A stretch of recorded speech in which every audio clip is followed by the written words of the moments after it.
ఏదైతే శాంతినగర్లో అభినయ స్కూల్ ఏదైతే చిన్నపిల్లలు పుట్టుకతో ఏదైతే భాష రాలేక కానీ, అదేవిధంగా నడవలేక కానీ, అదేవిధంగా కొద్దిగా బ్రెయిన్ ఎదుగుదల తక్కువ ఉన్నప్పటికీ వాళ్ళ పేరెంట్స్ ఏదైతే బాధపడుతున్నారో వాళ్ళని ట్రైన్ చేయడానికి ఇక్కడ ఏదైతే అభినయ స్కూల్ ద్వారా ఆర్టిజం స్కూల్ అనేది ఇక్కడ ఏర్పాటు చేయడం జరిగింది.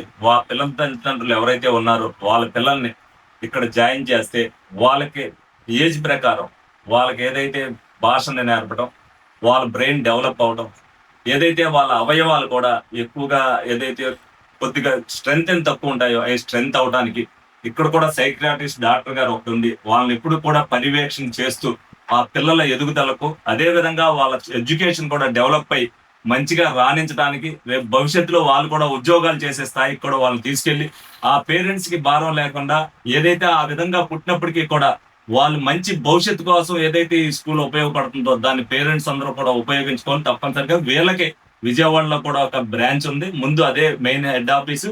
ఇక్కడ ఏలూరులో ఒక ఏదైతే ఎడ్యుకేషన్ ట్రస్ట్ ద్వారా ఇది చెయ్యాలన్న ఉద్దేశంతో వాళ్ళు చేశారు. దీంట్లో మరి నెహ్రూ గారు కూడా వీళ్ళకి ఏదైతే వాళ్ళ ఇల్ని అద్దెకిచ్చి మీరు ఎంతైతే అంత ఇవ్వండి, పిల్లల కోసం మీరు చేస్తున్నారని చెప్పి వాళ్ళకి ఆ ఇల్లు కూడా ఇవ్వడం జరిగింది. ఈ సందర్భంగా నెహ్రూ గారిని కూడా అభినందిస్తూ మరి ఈ కార్యక్రమంలో వీళ్ళు కూడా ఏదైతే ఇక్కడ టీచర్స్ ఉన్నారో వాళ్ళకి ఓర్పు కావాలి, పేషెన్స్ కావాలి. వాళ్ళు దీన్ని ఎన్నుకున్నందుకు ఈ సందర్భంగా వాళ్ళని కూడా అభినందిస్తూ ఈ సందర్భంగా పిల్లల తల్లిదండ్రులు ఎవరైతే ఉన్నారో ఇది ఫస్ట్ టైం నేను కూడా ఈ స్కూల్ ఇటువంటిది చూడటం, డెఫినెట్ గా ఈ స్కూల్లో ఆ పిల్లల్ని జాయిన్ చేయాలని మనస్ఫూర్తిగా కోరుకుంటున్నాను.